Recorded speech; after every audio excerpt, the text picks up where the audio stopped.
Numbers पर बातचीत करते हैं। हमारे साथ कंपनी के सीईओ मयंक अग्रवाल मौजूद है। मयंक जी नमस्कार, स्वागत है आपका। तो पहले तो जानना चाहेंगे कौन से फैक्टर्स हैं जिनके वजह से हमने परफॉर्मेंस थोड़ी सबड्यूड देखी है और क्या आउटलुक?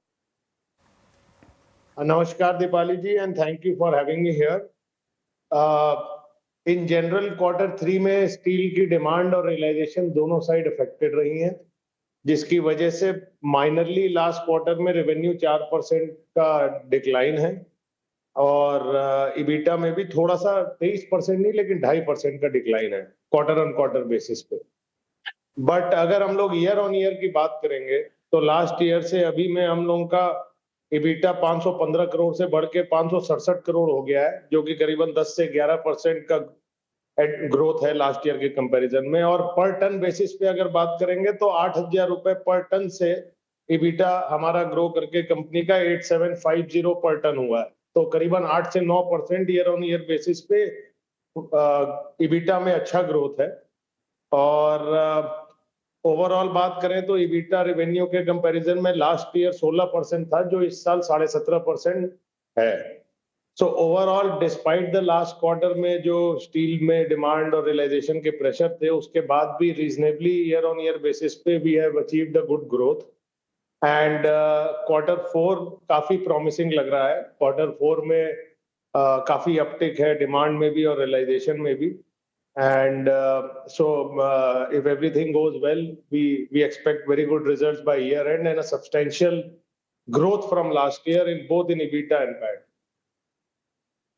अच्छा, मार्जिन्स को लेकर एक आउटलुक आपसे जानना चाहेंगे। कंसीडरिंग जो कमोडिटी प्राइसेस की साइकिल रही है पिछले क्वार्टर में या जैसी एंटिसिपेट की जा रही है, ग्लोबली और डोमेस्टिकली हमने देखा है क्या इम्पैक्ट रहा है प्राइसेस पर, ऑपरेशनल एफिशिएंसी के थ्रू भी उसका असर दिखा है clearly.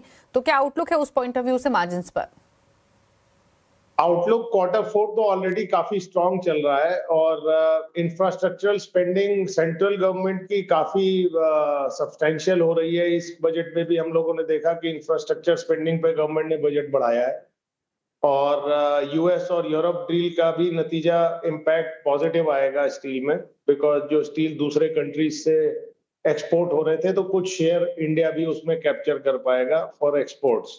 So overall growth outlook बहुत ही स्ट्रांग लग रहा है और कंपनी मेजरली दो मार्केट्स में ऑपरेट कर रही है, यूपी और गुजरात। एंड यूपी और गुजरात की डोमेस्टिक जीडीपी भी काफी सब्सटेंशियली इंक्रीज हो रही है ईयर ऑन ईयर और इंफ्रास्ट्रक्चर स्पेंडिंग के ये दोनों मेजर हब है इंडिया के। So overall the demand outlook काफी स्ट्रांग लगता है मेरे को नेक्स्ट फाइनेंशियल ईयर में। ये क्वार्टर तो स्ट्रांग चल ही रहा है। अच्छा, रिन्यूएबल स्पेस में क्योंकि आप एक्सपैंड कर रहे हैं, पिछले क्वार्टर में भी हमने सुना था जो भी आपके प्लान्स हैं, जो 18 मेगावाट का सोलर पावर प्लांट आप गुजरात में लेकर आ रहे हैं, क्या वो ऑन ट्रैक है? मार्च 2026 से एक्सपेक्ट करें ऑपरेशनल होगा?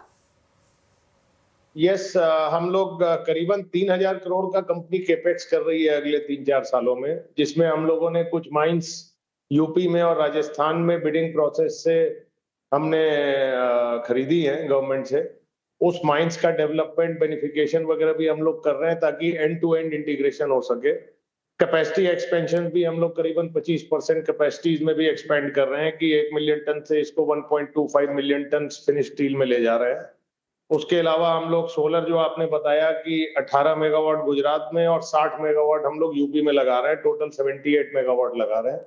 ये सारा सोलर हम लोग कैप्टिव कंजम्पशन के लिए लगा रहे हैं एंड ये मोटा मोटी सारे केपेक्स एज पर प्लान चल रहे हैं और सारे मोस्टली इंटरनल अप्रूवल से फंड हो रहे हैं।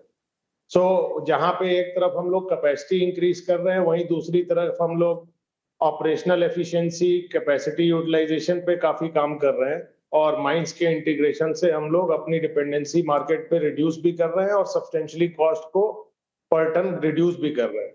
सो फ्यूचर आउटलुक काफी स्ट्रांग रहेगा, मेरे को ऐसा उम्मीद है कंपनी का। ओके, चलिए शुक्रिया मयंक जी आने के लिए शो में और बताने के लिए नंबर्स। डेफिनेटली सीक्वेंशियल बेसिस पे नंबर्स में अच्छी ग्रोथ दिखाई दी है और नंबर्स पर आगे के आउटलुक पर इलैबोरेट भी किया मयंक जी ने। Thank you so much. Stock हरे निशान में ट्रेड करते हुए